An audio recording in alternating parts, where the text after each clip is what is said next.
Welcome to the class today, and I have a little bit of spine twisting for you today. So we're going to do two exercises that are basically the same, but we're going to do them in different positions.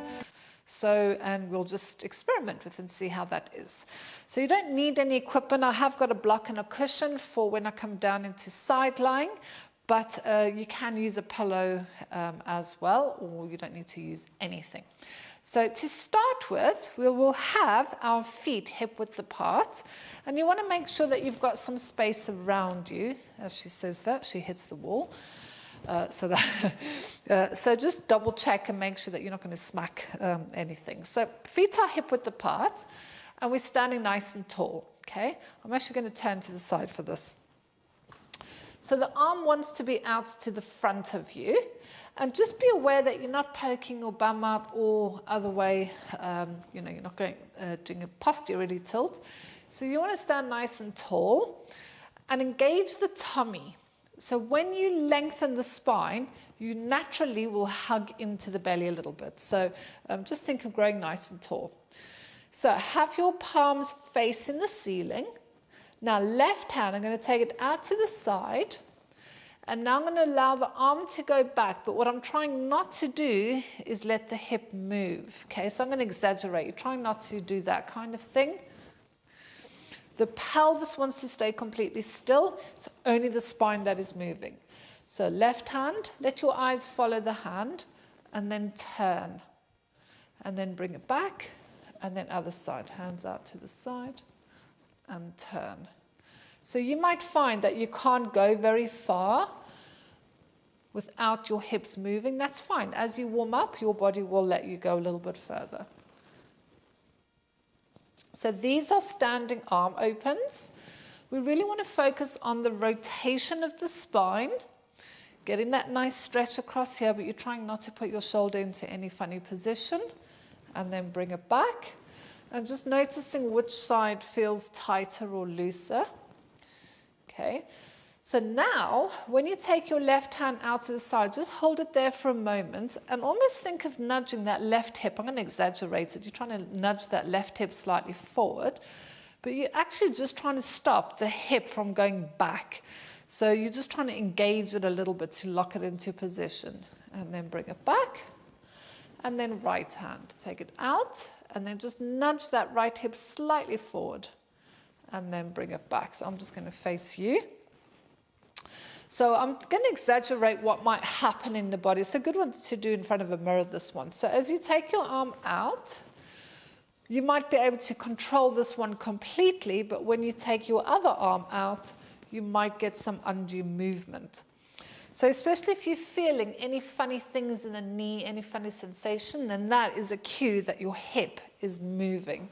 So gently nudge it forward. And just paying attention to which one is a little bit more challenging. Take it out. And you also want to notice if the arm's dropping. We want to try and keep that arm shoulder height. Good. And then have you got one that is particularly uncomfortable, you can't go as far, relax your hands down, just give yourself a little jiggle. So with Pilates, we're trying to bring the body into balance. So if you feel like, for me, for example, the right side is a lot more stiff, it's a lot more restrictive. If you do 5 on that side and 5 on that side, then this side is never going to improve, it's not going to get better. So what we're going to do now is focus on the side that you found is the most challenging one. So like I said, so for me, it's the right-hand side. And don't think of it as this is the bad side. Generally, if you're right-handed, if you're dominant, the muscles might be more developed, and we tend not to do that much stretching on one side. So it might just be that the muscles are bigger, and they're not as flexible as perhaps on that side.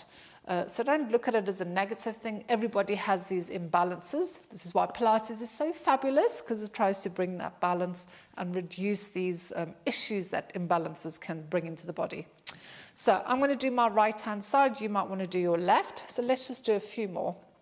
So knees are hip width apart.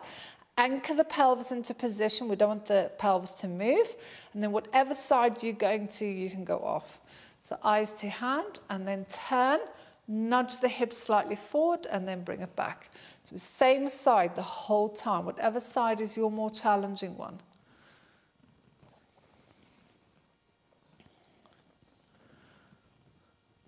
And it's amazing how quick you can see an improvement just from the first one compared to now. Reach. Good. And then let's do one more. Taking it out. Send it back. Nudge the hips slightly forward. Bring it back in. And then relax. Good. So we are now going to make our way onto our knees. And then onto there where we're going to do this again in side lying position. So we're coming down onto the side, and this is one that I'm going to be showing you from two directions because it's you won't see everything from that angle. So you can have a cushion under your head if you want to. You don't have to have one. I quite like it because it keeps the neck in a straight line. When you're in that position, you can see there's a little bit of a kink in the neck, but it can be a good stretch for the scalenes as well. But I'm a princess and I like to have things in good lines. So we'll start with the hands out to the front of us, and your knees and your hips want to be stacked. So the top hip is above the bottom hip and the feet are under the bum. And you want to gently engage the knees together, and the hips don't want to move forward and they don't want to move back, okay? So they want to stay completely still. So from here, we'll take the top hand and take it up towards the ceiling, and then turn your head and look at the hand, okay? So the whole time you want to be looking at the palm of your hand. Now, maybe your shoulder has dropped towards the ear. Can you pull the shoulder blade down the back so there's space between your ear and the shoulder? And now what I want you to think about is your belly button. So the hips are staying where they are. The shoulder is going to stay where they are. But remember, your shoulder's attached to the rib cage, and the rib cage is actually going to move. So I want you to turn your belly button towards the wall behind you. Think of a spine twist. We're trying to twist the spine. But what we don't want is the shoulder dropping like that. Okay, that's not a good point for the place for the shoulder. So your whole movement is actually coming from the spine. So I'm still looking at the palm of my hand. This is nice and straight. You can see there's no bone. The arm bone isn't popping out anywhere. And my hips are completely still. So a little tip, if you are down here, something has moved. Either your hips have moved or you're in this position like that, and that's not good, okay? It's about 45 degrees for most people. So there's up in the air, roughly about 45 degrees. It's a good way to see if you are either cheating or there's something not right. And then we'll bring the hand back over again. So I'll do one more, then I'm going to turn around and face you. So top hand comes up, physically turn the head, look at the hand, slide your shoulder blade down towards that top hip, engage those knees ever so slightly just to stop the hips from rolling. And now think of a spine twist. The movement comes from your spine, so I can go a tiny bit further this time. I'm still looking at that hand and my arm is being extended away. And then bring it back over again. So I'm just going to demonstrate from the other side so that you can see, and then we'll start. So again, knees are glued together. Top hip above the bottom one, and the spine is nice and straight. Top hand goes up to the ceiling. Now physically turn the head and look at that palm, and then slide the top shoulder blade down. As you exhale or breathe in, doesn't matter, you're going to start to turn the belly button. So imagine you're trying to bring the belly button up and around the back. Obviously, you're not going to be able to do it unless you're a contortionist. But think of this more as a spine twist rather than the shoulder. So if you're doing this and you've got this whole shoulder joint popping out there, then you know that's incorrect. You need to bring the hand up to the point where that shoulder can drop down. So this is nice and straight. And then bring the hand back over again and hand down. So I'll do one more from this direction. Hand comes up, look at the hand, and then as you exhale, think of the belly button turning. Give the knees a gentle squeeze just to stop that pelvis rolling. So if you're over here or there, something has happened. So either your hips have moved like I've done it now, or you're in this position where your shoulder is in a really bad shape, should I say. And then, okay. So I'm going to turn around now. Shall we get started? Sometimes with these funny ones, a little bit of time to demonstrate is just a good way to make sure that everyone's doing it properly. So knees together, top hand comes up, physically turn the head, and then start to turn the spine. Ooh, a nice little click there. So I'm looking at the top hand. Top hand is reaching away. Sometimes I just like to hold these. You can feel the tissues give. And then bring the hand back down again.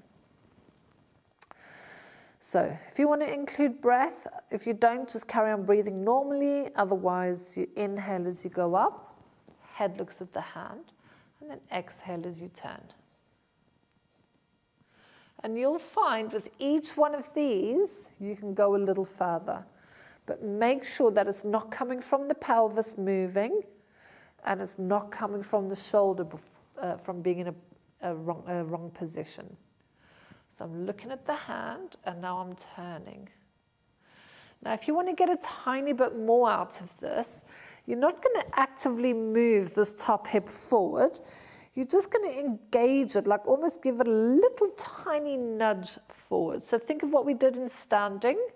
When you went to one side, you just nudged that hip slightly forward. And it's also a good way to make sure that the hip isn't rolling back. So let's do one more. Inhale, hand comes up. Look at the hand. Shoulder down the back. Engage your knees together. Exhale as you spine twist. And then gently nudge that top hip 1 millimeter as you try and twist a little bit more.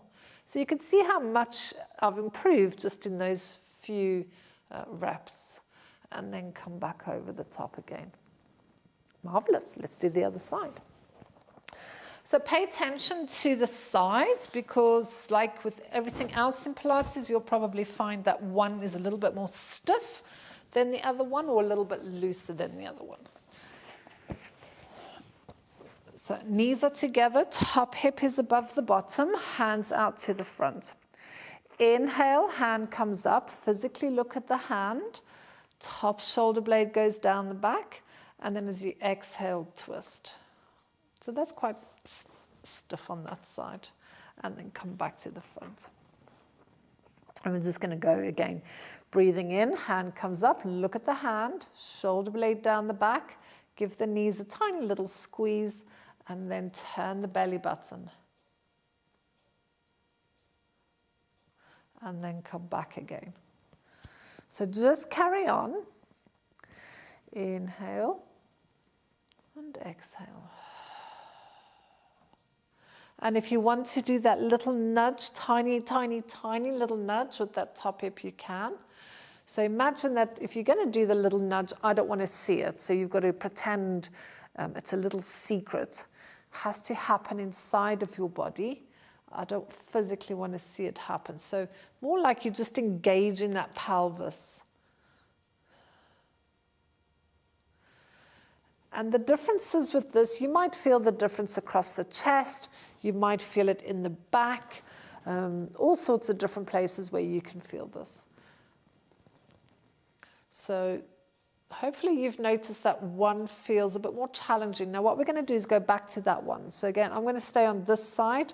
Like for me, the tightness is actually in the back, which I do know I'm tight on that side. We're just going to do a few more on that side to bring a little bit of balance to the body. So pick the side and let's go. And we'll just say maybe 3 or 4. So top hand goes up. There's no magic in the numbers, Paul would say. And then as you exhale, drawing in the tummy, just take it back a little further. Remember, keep looking at the hand. Make sure you've got no shoulder popping out or the arm bones not popping out there. A little nudge of that top hip. Can you go slightly further? And then bring it back over. Inhale and exhale.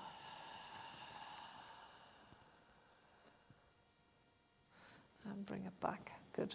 Last one. Inhale, hand comes up. Shoulder blade down the back. Exhale. Gentle nudge of that top hip. And then bringing it back over again. Marvelous. So coming back into a seated position. Lovely. So that was a lying down arm opening and a standing arm opening. And the nice thing about the lying down one is that I tend to feel it a bit more in the back when I'm lying down, and when I'm standing I tend to feel it more upper body. But just two variations for you to choose from. The nice thing about the standing one is you can do it while you are waiting for your cup of tea to boil. So enjoy it. Take care, and I'll see you again soon. Bye.